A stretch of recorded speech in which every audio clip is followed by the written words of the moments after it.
King Edmund of Valoria sat in his private study, the weight of an impossible decision pressing down on his shoulders. The ornate crown that had been in his family for 3 centuries gleamed mockingly from its display case. Outside his window, the kingdom he had ruled for 25 years continued its daily rhythm, unaware that their monarch was about to make a choice that would shake the very foundations of the royal family. Queen Isabella entered without knocking, her elegant blue gown rustling against the marble floor. Her face bore the stern expression that had become increasingly common in recent months.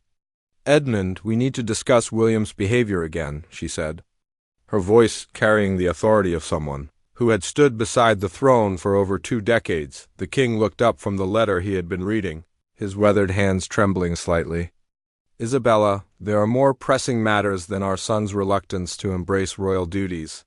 He gestured toward the document before him. "The Prime Minister has submitted his report on the investigation." Isabella's composure faltered for just a moment. She knew exactly what investigation he meant. For months, whispers had circulated through the palace corridors about financial irregularities in the royal charities she oversaw. What had started as minor accounting discrepancies had grown into something much more serious. "Those allegations are baseless," Isabella said, moving closer to the desk. "Lord Marcus has been poisoning minds against me since the day William rejected his daughter's marriage proposal. This is nothing more than political revenge." Edmund stood slowly, his joints protesting after hours of sitting. At 68, he felt every year of his reign. "The evidence suggests otherwise, my dear. £3 million cannot simply disappear without explanation. The charity funds were meant for children's hospitals, not for—" He paused, consulting the report. "Luxury renovations to your private estates." The Queen's face flushed red. "How dare you question my integrity? I have served this kingdom faithfully. Every decision I made was for the good of the royal family. Those estates generate income that supports our work." "Work?" Edmund's voice rose slightly. "What work, Isabella? Hosting lavish parties while children die waiting for medical equipment we could have provided?" The tension in the room was suffocating. Through the tall windows, the gardens of the palace stretched out in perfect order, a stark contrast to the chaos unfolding inside. Edmund walked to the window, watching gardeners tend to roses that would bloom long after this crisis had passed. "William knows about the investigation," he said quietly. "Lord Marcus made sure of that. Our son is furious, not just about the money, but about how this reflects on the crown's reputation." Isabella's mask of composure finally cracked completely. "William is a naive boy who doesn't understand the complexities of ruling. He thinks everything should be simple, black and white. But real leadership requires difficult choices. Stealing from children's charities is not leadership, Isabella. It's theft." Edmund turned to face his wife, seeing clearly for the first time in years the woman he had married. Somewhere along the way, the idealistic princess who had captured his heart had transformed into someone he barely recognized. The door burst open suddenly, and Prince William strode in, his face dark with anger. At 35, he possessed the commanding presence that made him a natural heir to the throne. His military training showed in his straight posture and direct gaze. "Father, we need to talk," William said, barely acknowledging his stepmother. Isabella had married the king when William was 12, after his mother's tragic death in a car accident. Their relationship had always been strained, but recent events had pushed it to the breaking point. "William." "This is a private conversation," Isabella interjected. But the prince ignored her completely. "The newspapers will have the story by tomorrow morning," William continued. "Lord Marcus has leaked everything to the press.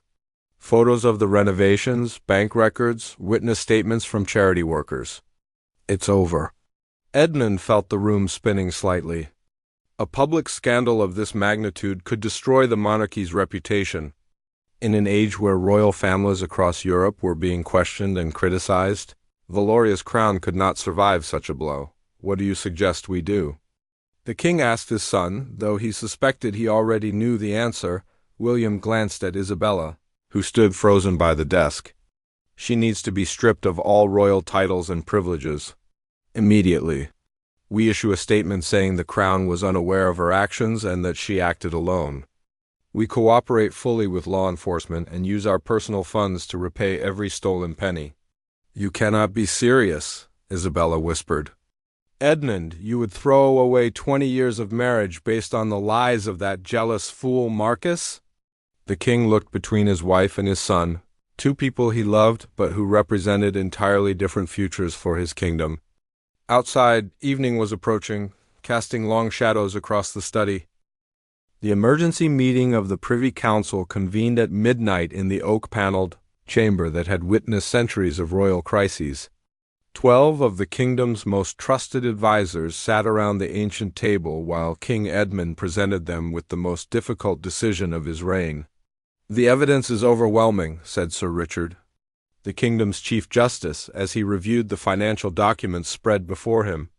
£3.7 million diverted from charitable funds over the past 4 years. The documentation clearly shows Queen Isabella's personal authorization for each transfer.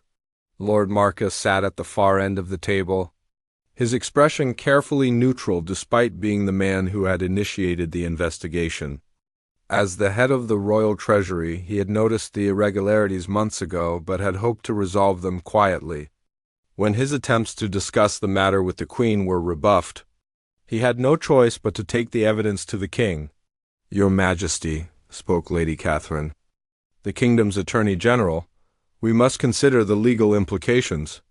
If the Crown does not take decisive action, we could face charges of conspiracy and cover-up. The public prosecutor is prepared to file criminal charges against anyone who aided or concealed these activities." Prince William leaned forward in his chair. "What about public reaction? Our people trusted us with their charity donations.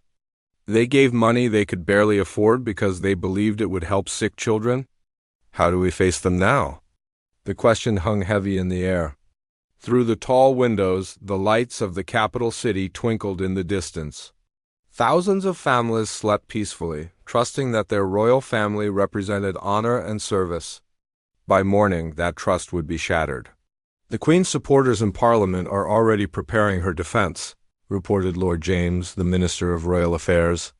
"They argue that she was following historical precedent, that royal funds have always been used flexibly to support the Crown's broader mission." King Edmund rubbed his temples, feeling a headache building. "What precedent justifies stealing from children's hospitals?"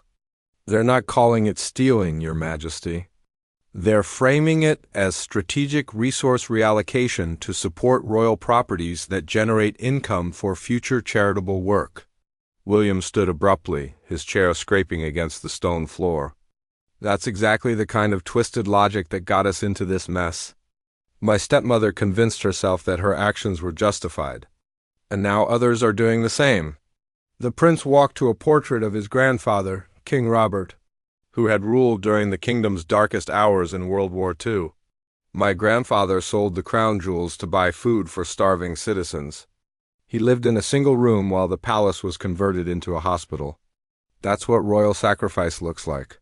Sir Richard cleared his throat diplomatically.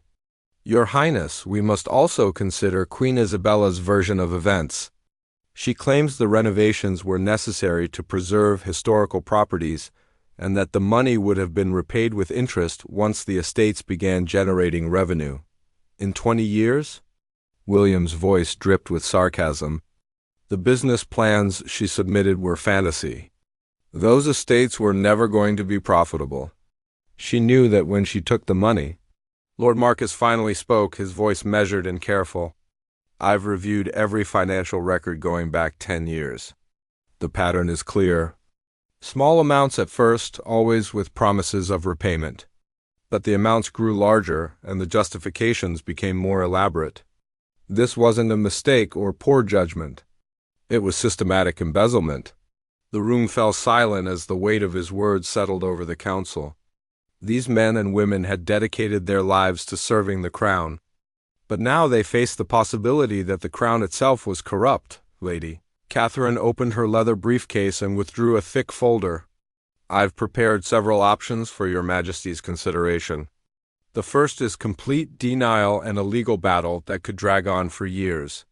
The second is a negotiated settlement that admits no wrongdoing but agrees to repay the funds. The third. She paused, glancing around the table before continuing. The third option is complete transparency. We release all records, cooperate fully with criminal prosecution, and take immediate action to distance the crown from Queen Isabella's actions. King Edmund knew which option his son favored, but the decision would effectively end his marriage and probably his wife's freedom. What would happen to Isabella under the third option? She would face criminal charges for embezzlement and fraud. Given the amount involved and her position of trust, she could receive a sentence of 10 to 15 years in prison. The king closed his eyes, remembering the woman he had fallen in love with all those years ago. Isabella had been beautiful, charming, and seemingly devoted to royal duty. How had it come to this? "Father," William said gently, returning to his seat, "I know this is painful, but we have to think about the kingdom's future. If we don't act decisively, the monarchy itself could fall. Look at what happened in other countries when royal families lost the people's trust." Lord James nodded gravely. "The prince is correct, Your Majesty. Recent polling shows that 63% of citizens still support the monarchy. But that could change overnight if they believe we've betrayed their trust." The clock on the wall chimed 1 in the morning. Soon, newspaper editors would be making final decisions about their morning editions. If the council didn't act quickly, they would lose control of the narrative entirely. "There's one more factor to consider," Sir Richard said reluctantly. "Queen Isabella has threatened to release private information about the royal family if action is taken against her. She claims to have recorded conversations and documents that could be embarrassing." William's face darkened. "What kind of information?" "Personal details about your mother's death, private family disputes, financial arrangements that might appear questionable in the wrong context." The prince stood again, this time with visible anger. "She's blackmailing us? After stealing from sick children, she's threatening to destroy my mother's memory?" King Edmund felt something cold settle in his chest. This was no longer about money or even justice. This was about the soul of his family and his kingdom. Dawn was breaking over the capital as Queen Isabella paced frantically in her private chambers, her silk nightgown rustling with each agitated step.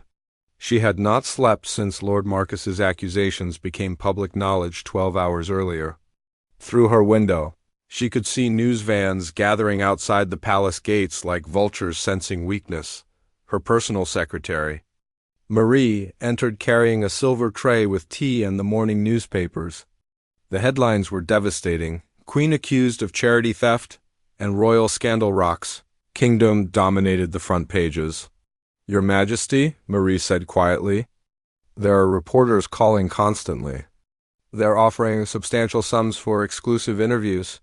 Isabella waved dismissively at the newspapers. "Pack my essential belongings. We may need to leave quickly." She moved to her private safe.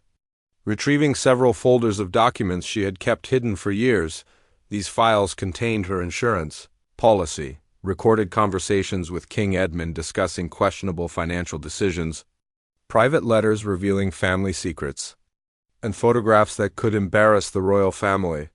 She had gathered this material not out of malice, but as protection against exactly this kind of situation. A sharp knock interrupted her thoughts.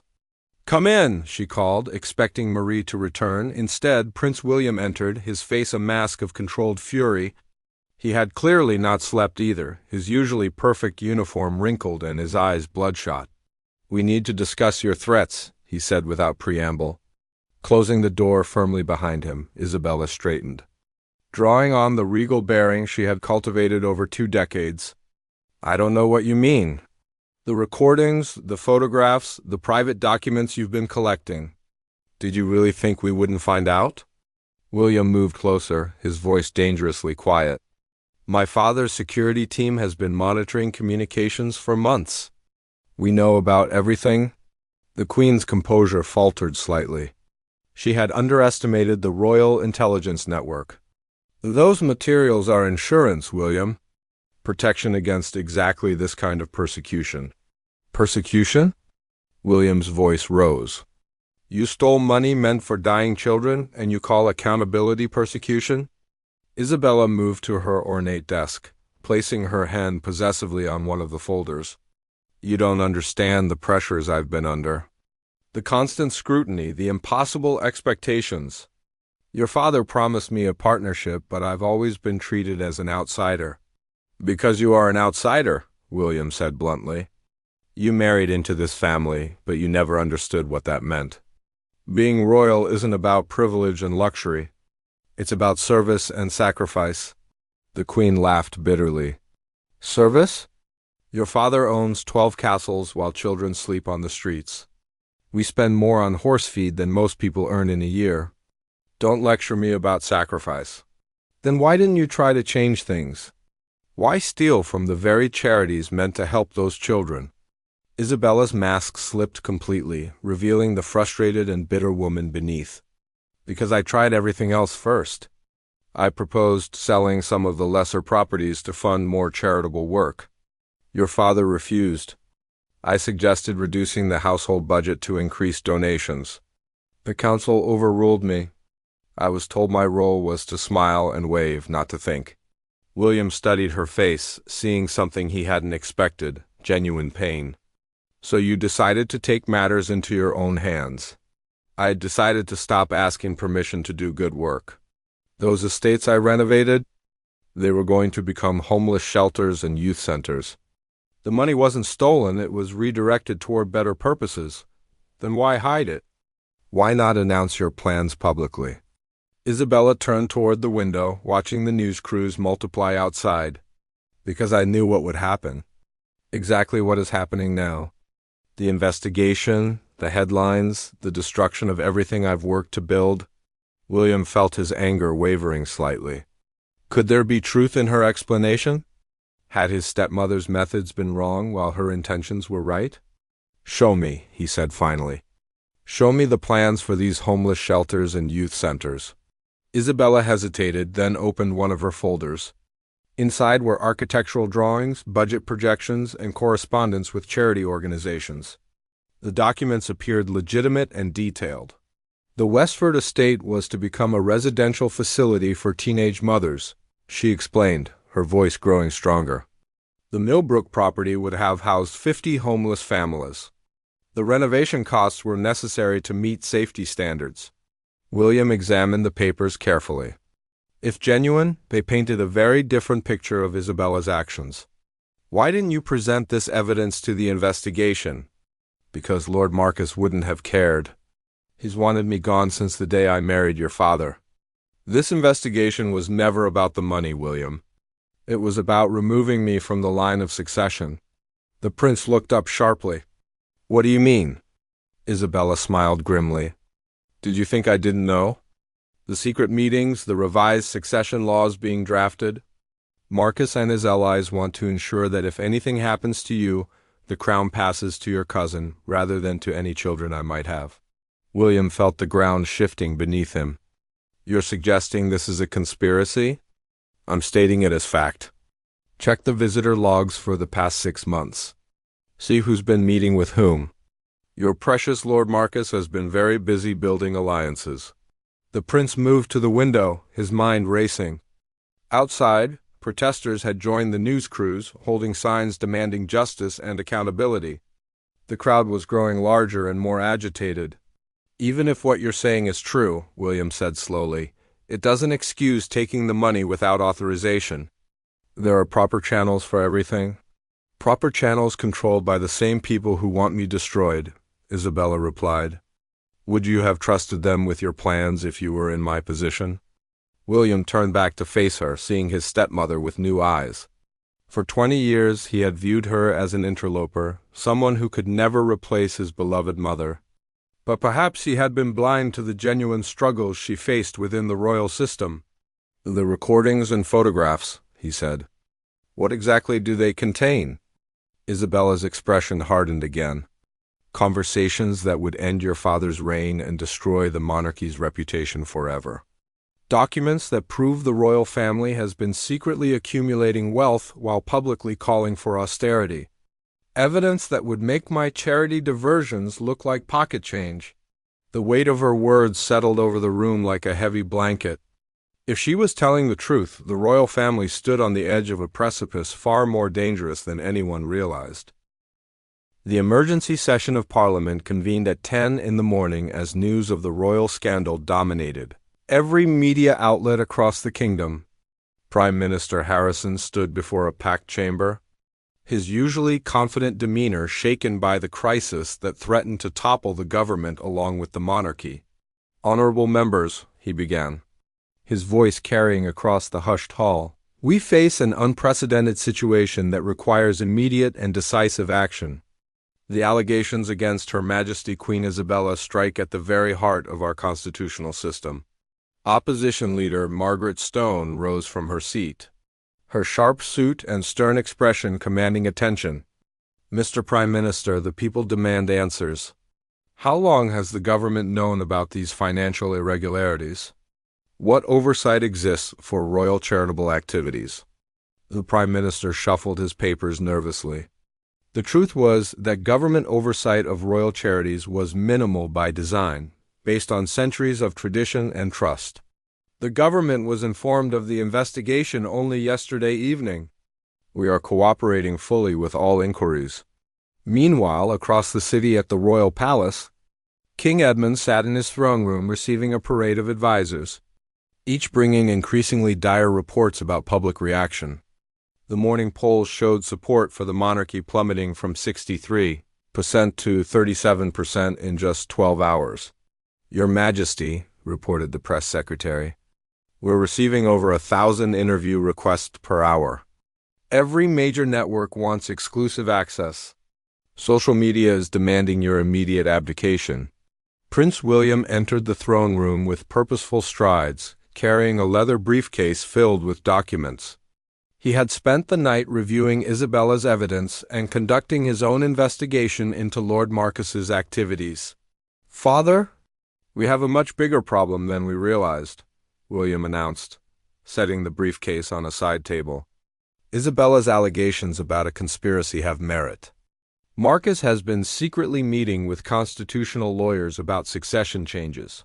King Edmund looked up wearily. "What kind of changes?" "Laws that would prevent any children born to Isabella from inheriting the throne. He's also been in contact with foreign royal families about modernizing our monarchy along Republican lines." The king's blood ran cold. Lord Marcus had served the crown for 15 years, earning trust and respect through his financial expertise. The idea that he might be orchestrating a coup was almost unthinkable. "What evidence do you have?"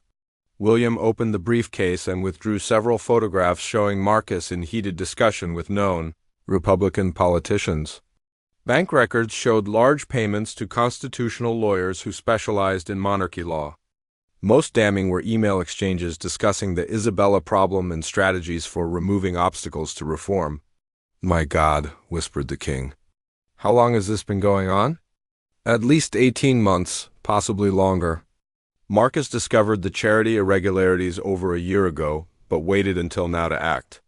He needed time to build his coalition and prepare the legal framework for whatever comes next."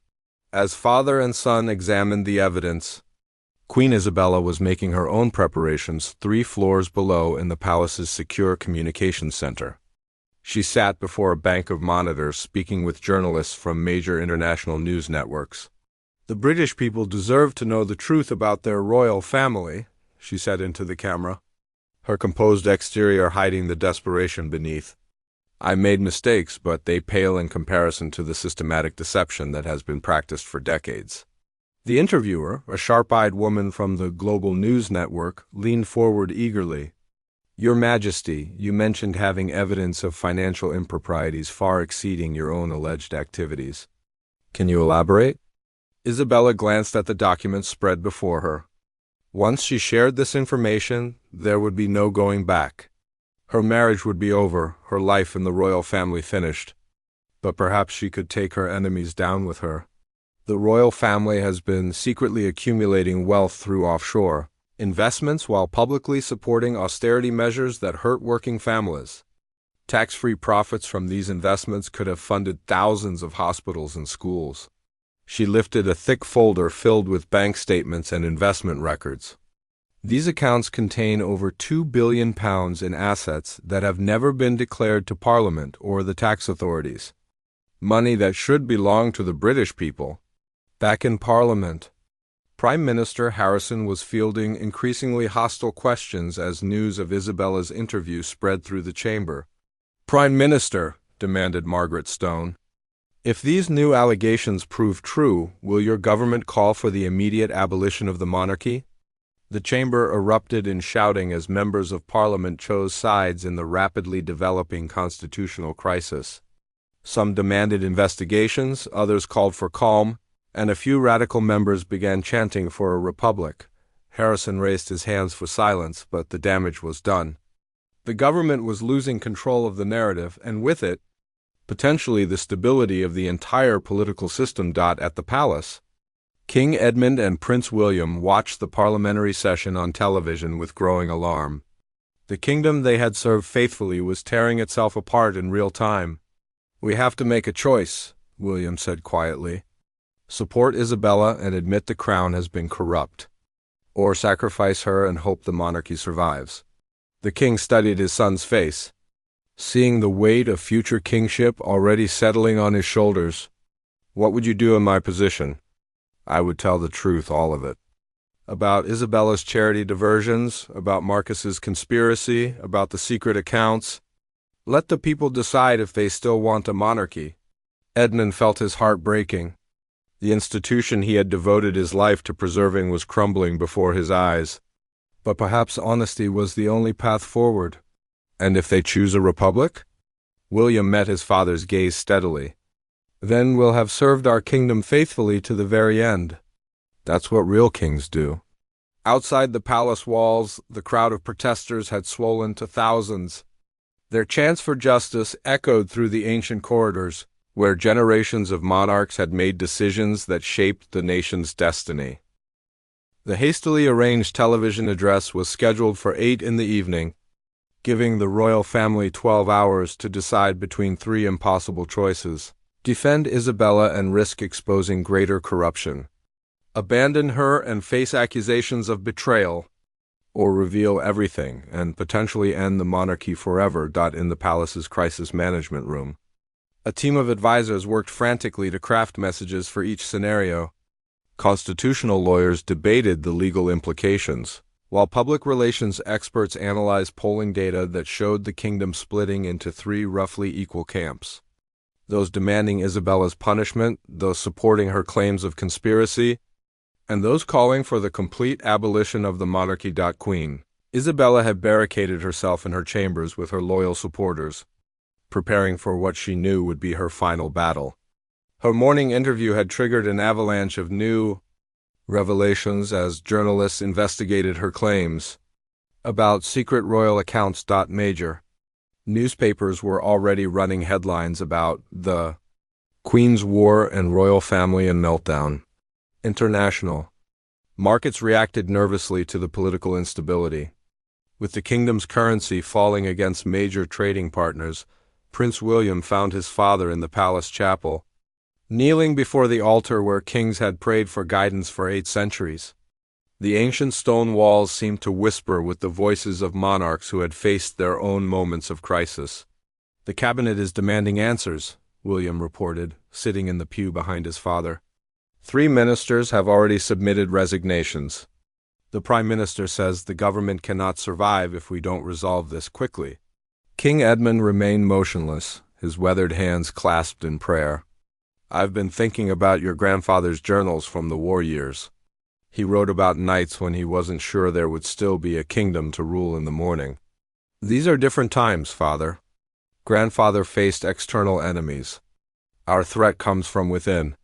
The king finally turned around, his face showing every year of his 68 years. "Perhaps that makes it more dangerous. An external enemy unites people against a common threat. But when the royal family itself becomes the enemy—" Their conversation was interrupted by Sir Richard, who entered the chapel with obvious reluctance. "Your Majesty, forgive the intrusion, but Lord Marcus is here demanding an audience. He says he has new information that changes everything." William's jaw tightened. The architect of this crisis wants to negotiate? He claims to have evidence that Queen Isabella's offshore account revelations are accurate. He wants to discuss damage control before tonight's address. The irony was bitter. The man who had exposed Isabella's charity fraud was now potentially confirming her accusations about royal family corruption. King Edmund stood slowly, his decision crystallizing. Bring him to the council chamber. It's time we all told the truth. 20 minutes later, Lord Marcus sat across from the king and prince in the same room where the crisis had begun. His usual composure was cracked, revealing a man under enormous pressure. "Your Majesty," Marcus began, "I owe you an explanation. My investigation into Queen Isabella's activities uncovered much more than charitable fund misuse. The offshore accounts she mentioned do exist, and they do contain substantial royal assets." William leaned forward. "How substantial?" "Approximately £2.3 billion accumulated over 40 years through investments, gifts from foreign governments, and other sources.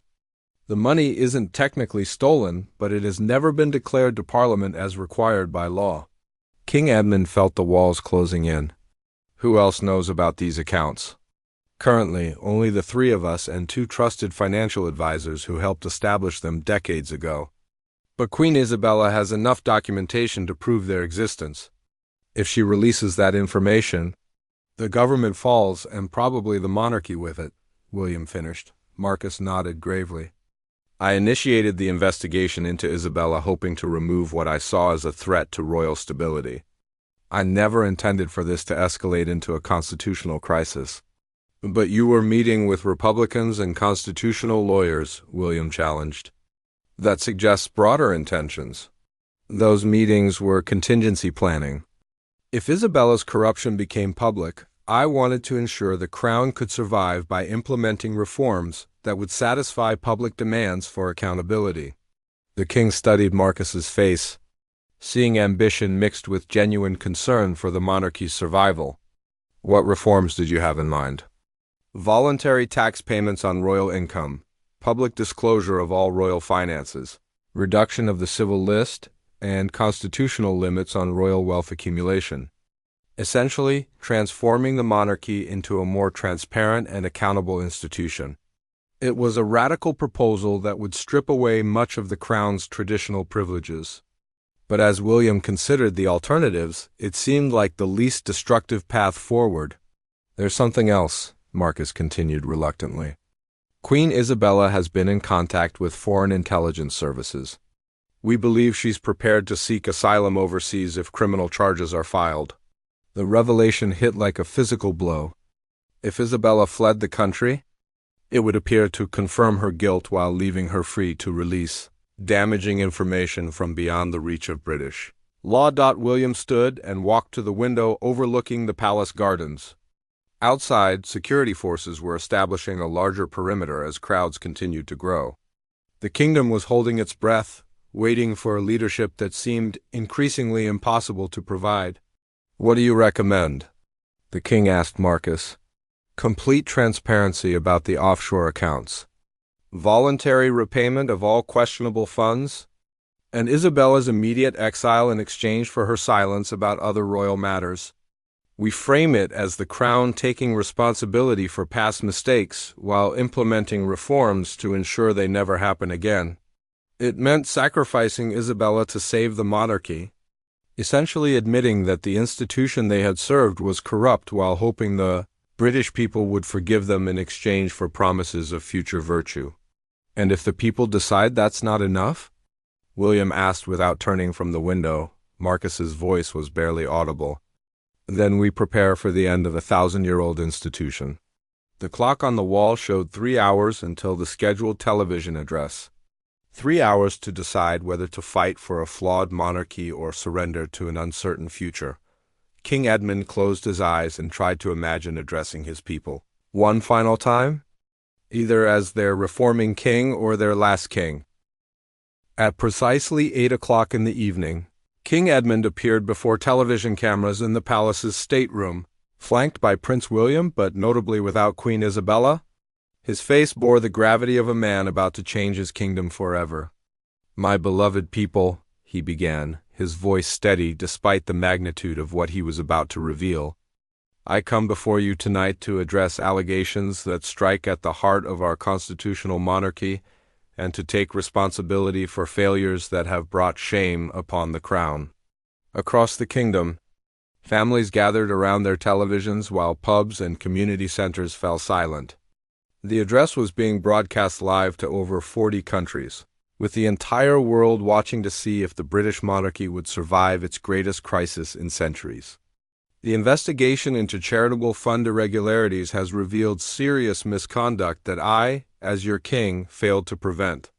Queen Isabella did redirect funds intended for children's hospitals, and for this, there is no excuse. However, the investigation has also uncovered a more complex truth that you deserve to know. The king paused, glancing briefly at William, who nodded encouragingly. Behind the cameras, senior government officials held their breath. For 40 years, the royal family has maintained offshore investment accounts that were not properly declared to Parliament. These accounts, containing over £2 billion, were established with the intention of generating income for future charitable work, but they violated the spirit of constitutional transparency that must govern our monarchy. The revelation sent shockwaves through the viewing audience. Social media exploded with reactions ranging from outrage to demands for immediate abdication. In the House of Commons, emergency sessions were being called for the following morning. Effective immediately, I am implementing comprehensive reforms to the monarchy. All royal finances will be made public annually. The Crown will pay voluntary taxes on all income and investments. The offshore accounts will be dissolved and their contents transferred to a new public trust for healthcare, education, and social services. Prince William stepped forward slightly, indicating his full support for his father's decision. The gesture was symbolic but crucial, showing unity within the core royal family despite the crisis. Regarding Queen Isabella, I must inform you that our marriage is dissolved effective immediately. She will retain her personal property but will be stripped of all royal titles and privileges. She has agreed to voluntary exile and will play no further role in royal affairs. The announcement was delivered with obvious pain but absolute finality. In her chambers, Isabella watched the address alone. Her bags already packed for a flight to a country with no extradition treaty. She had accepted exile in exchange for keeping her most damaging secrets about the royal family. I understand that many of you question whether the monarchy deserves to continue after these revelations. That decision ultimately rests with you, the people, and your elected representatives. I will not cling to a throne that has lost the trust and respect of those I was born to serve. King Edmund's offer to submit the monarchy's fate to democratic judgment was unprecedented. No British monarch had ever voluntarily placed their crown at the mercy of popular opinion. If Parliament votes to maintain the constitutional monarchy, I pledge that it will be rebuilt on foundations of complete transparency and accountability. If you choose a different path, I will accept that decision with dignity and work to ensure a peaceful transition to whatever form of government you select. Prince William moved to his father's side as the king concluded his historic address. The Crown has made serious mistakes, but our commitment to serving this great nation remains absolute. Whether as your king or as your fellow citizen, I will spend the remainder of my life working to repair the damage we have caused and to earn back the trust we have lost.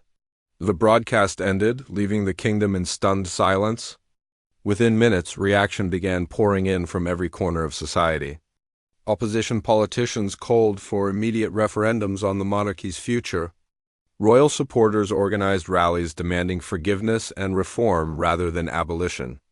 Public opinion polls conducted in the hours following the address showed the nation split almost evenly between those supporting the reformed monarchy and those demanding a republic. The deciding factor would likely be Parliament's vote scheduled for the following week. International reaction was swift and varied. European monarchies expressed support for constitutional reform, while Republican governments welcomed what they saw as inevitable progress toward democratic governance. Financial markets remained volatile as investors waited to see what form of government would emerge from the crisis. In the palace, King Edmund and Prince William sat in the same study where the crisis had begun, watching news coverage of their kingdom's response to the most dramatic royal address in modern history. "Do you think we made the right choice?" the king asked his son. William considered the question carefully before answering. "We told the truth, took responsibility, and gave people the right to choose their own future. Whether that saves the monarchy or ends it, at least we'll have served with honor." Outside the palace, crowds had gathered, but their mood was different now. Instead of angry demands for justice, there were thoughtful discussions about the type of country they wanted to live in. Some held signs supporting reform, not revolution, while others called for democracy now. The kingdom stood at a crossroads, with one path leading to a reformed constitutional monarchy accountable to its people, and another toward an uncertain republican future. The choice would be made not by kings or politicians, but by ordinary citizens deciding what kind of nation they wanted their children to inherit. Lord Marcus, watching from his office, began preparing for either outcome. If the monarchy survived, it would need new constitutional frameworks and oversight mechanisms. If it fell, the transition to a republic would require careful management to preserve stability and democratic values. Queen Isabella's plane lifted off from a private airfield as the debates raged across her former kingdom. She carried with her enough secrets to potentially destroy what remained of the royal family, but also the knowledge that revealing them would accomplish nothing beyond satisfying a desire for revenge. As midnight approached, marking the end of one of the most consequential days in British history, the kingdom prepared for a democratic decision that would determine not just the fate of its monarchy, but the very nature of its identity as a nation. The crown's shadow had lifted, replaced by the bright light of public scrutiny and democratic choice. Whatever emerged from this crisis would be stronger, more legitimate, and more worthy of the people it served.